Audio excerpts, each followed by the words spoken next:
आजकल सबसे ज़्यादा सवाल आ रहा है कि सर हमें कौन सा आईटीआर फाइल करना चाहिए, क्योंकि आईटीआर के साथ फॉर्म्स हैं।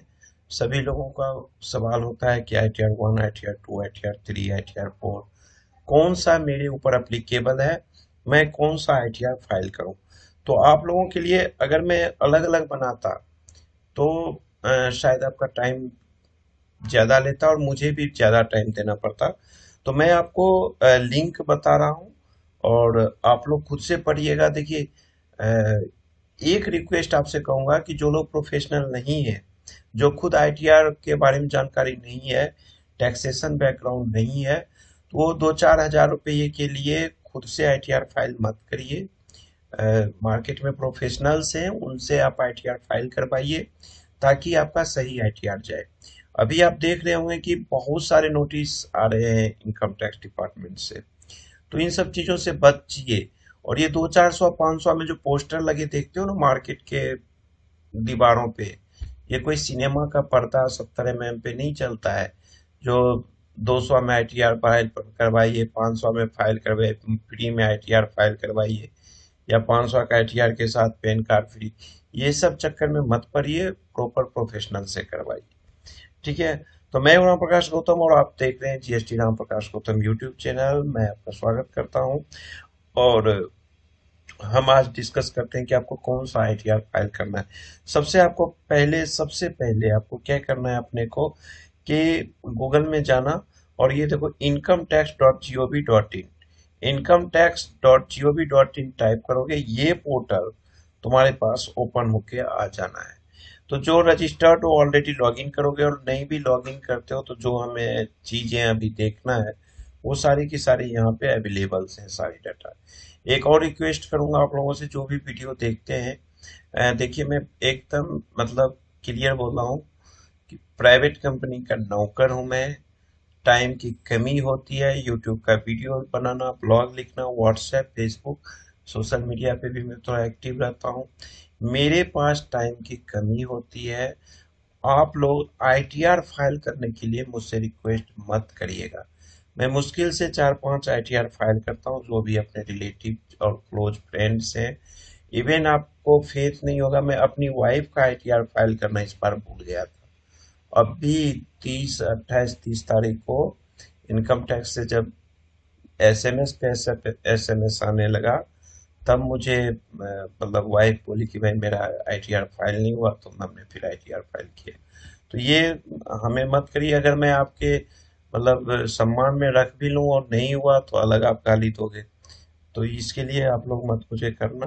तो चलो इंडिविजुअल एचयूएफ के बात हम सबसे पहले करते हैं।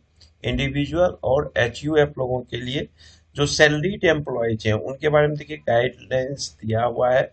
ये गाइडेंस दिया हुआ है कि टैक्स फाइल करने का क्या गाइडेंस है, गाइडलाइंस है, सलाह आपको दी है। Return forms applicable to me. अब आपको देखना है रिटर्न का कौन सा फॉर्म सैलरीड पर्सन के लिए अप्लीकेबल है, टैक्स का स्लैब रेट क्या है, deduction on which I can get tax benefit, ये सारे चीजें आपको इसमें दिया हुआ है। अब सपोज करिए हम चलते हैं रिटर्न फॉर्म्स अप्लीकेबल टू मी।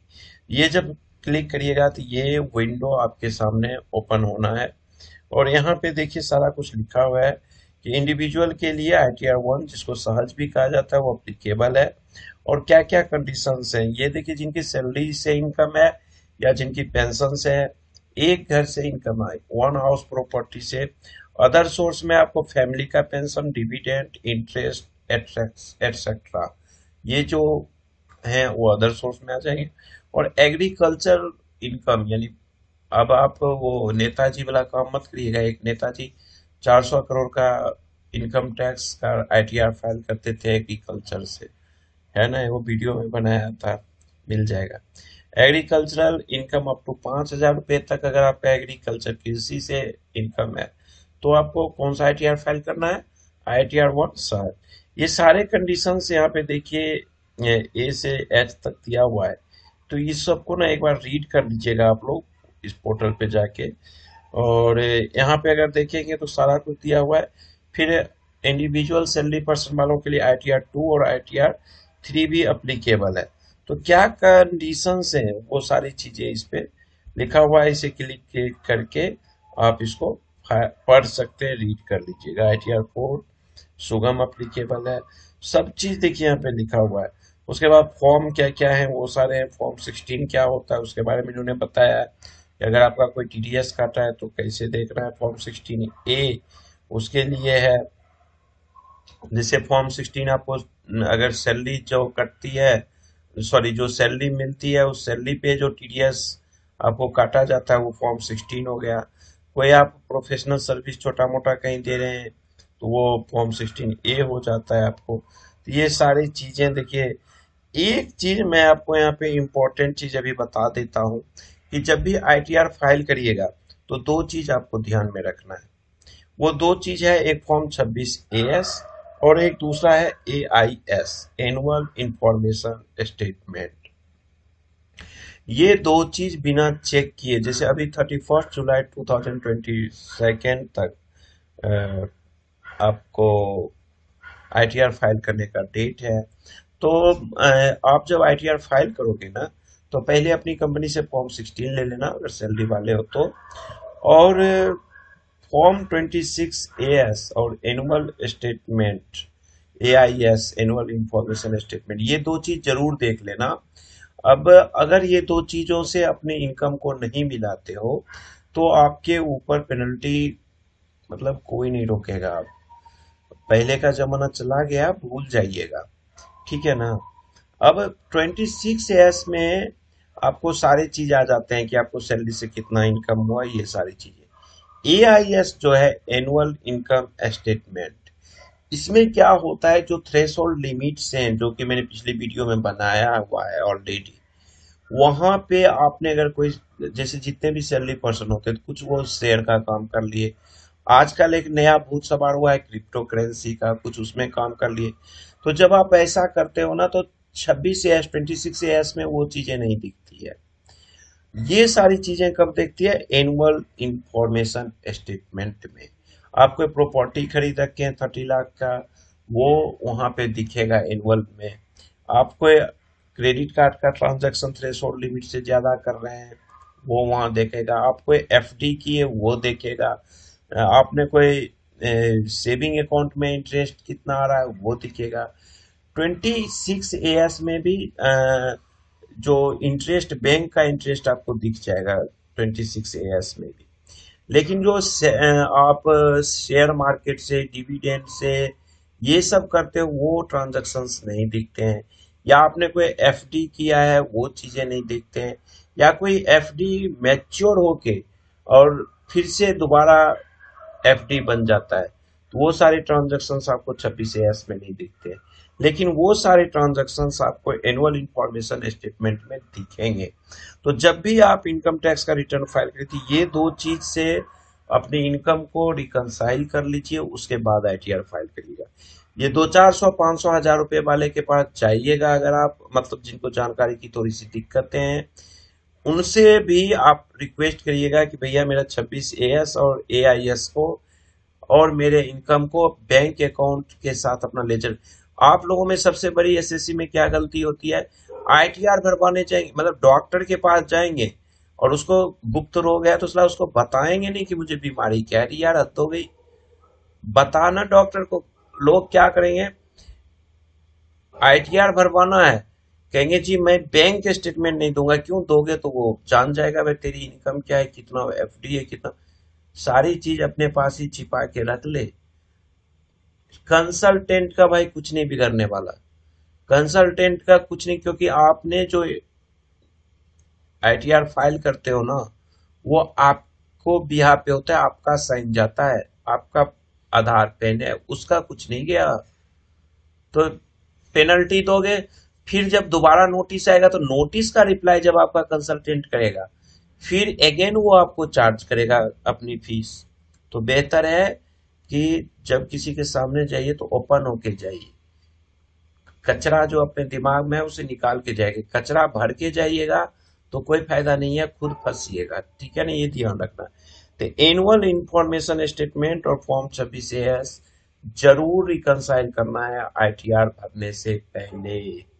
मैं ये इस पे अच्छा देर में अभी स्पीच दिया हूं, तो ये ध्यान रखिएगा। दूसरा एक और आप लोग मिस्टेक कर देते हैं क्या, कि जब आपका पिछले साल का जो इनकम टैक्स से रिफंड आया होगा वो शो नहीं करते। यार ये कौन सी बात हो गई? जो इनकम टैक्स का रिफंड आया है ना जिस अकाउंट में, उसको शो करिए, उसको शो करिए, नहीं तो आपके लिए दिक्कत है। शो जरूर करिए।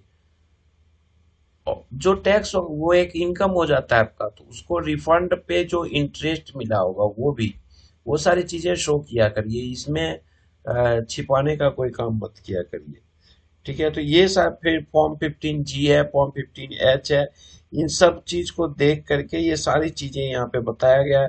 अब आपका एज ग्रुप के हिसाब से टैक्स का जो स्लैब रेट है वो यहाँ पे दिया गया है, वो आप देख सकते हैं कि कितना इनकम टैक्स, मतलब किसी को पूछने की ज्यादा जरूरत नहीं है।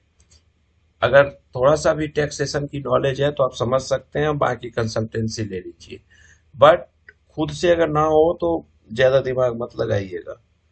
ठीक है, ये टैक्स रेट वगैरह, मतलब अगर आप देखते हैं तो सारी चीजें इस पे, कहाँ सरचार्ज लगना है नहीं लगना है, ये सारी चीजें आपको यहाँ पे मिल जाएंगे, तो यहाँ ये जरूर देख लीजिएगा।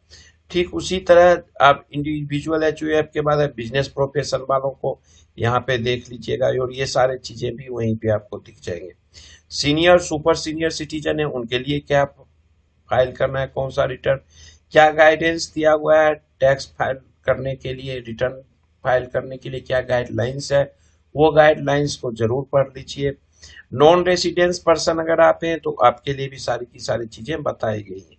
और हिंदू अनडिवाइडेड फैमिली एचयूएफ वालों के लिए भी टैक्स स्लैब रेट, कौन सा फॉर्म अप्लीकेबल होगा, डिडक्शन वगैरह क्या लेना है आपको, बेनिफिट, सारे के सारे डिटेल है। उसके बाद अगर आप कंपनी है तो कंपनी वालों के लिए भी है, डोमेस्टिक कंपनी है उसके लिए कौन सा रिटर्न फाइल करना है, फॉरेन कंपनी है उसके लिए कौन सा है, नॉन कंपनी है अगर आप एओपी बीओआई ट्रस्ट है एजेपी है तो उसके लिए ये सारी चीजें बताए गए, फॉर्म है या एलएलपी है उसके लिए बताए गए, लोकल अथॉरिटी के लिए बताए गए। तो इस सारे चीजें, और अगर आपको रिटर्न का देखना है तो आप डाउनलोड में जा करके 22-23 असेसमेंट ईयर हुआ है और फाइनेंशियल ईयर 21-22 हुआ, वहां देखिए 11 अप्रैल 2022 को यूटिलिटी भी अवेलेबल कर दिया गया है ITR 1 का। तो ये सारी चीजें देखिए, ITR 1 ITR 2 ये सारे फॉर्म अभी आप यहाँ से रीड कर सकते हैं, इसे पढ़ सकते हैं। उसका एक वीडियो ऑलरेडी मैं बना दिया हूँ, लिंक दे दूंगा। तो ये सारी चीजें आपको यहाँ से देखना है। आप इनकम टैक्स के पोर्टल पे जाइएगा, incometax.gov.in, यहीं पे सारा कुछ है, लॉगिन कर लीजिएगा यहाँ से अपना यूजर आईडी पासवर्ड डाल के कैप्चा डाल के। तो मैं वो उम्मीद करता हूँ कि आपका क्लियर हो गया। अब आप लोगों का सवाल नहीं आएगा कि सर मुझे कौन सा आईटीआर फाइल करना है। जो भी आईटीआर फाइल करना है देखिए, हमें पूछिएगा तो मैं पैसा लेता हूँ, आपको पता है। 20 मिनट चैट करूंगा, 1000 रुपया आपसे ले लेता हूँ बिना काम के। अब क्या होता है, वो 20 मिनट ना जब आप सवाल पूछना शुरू करते हो तो आपका वो 20 मिनट 20 सेकेंड सा लगता है, तुरंत खत्म हो जाता है। तो ये आपको ध्यान रखना है, ठीक है। तो इस वीडियो को मैं यहाँ खत्म करता हूँ। चलिए, थैंक यू, बाय बाय।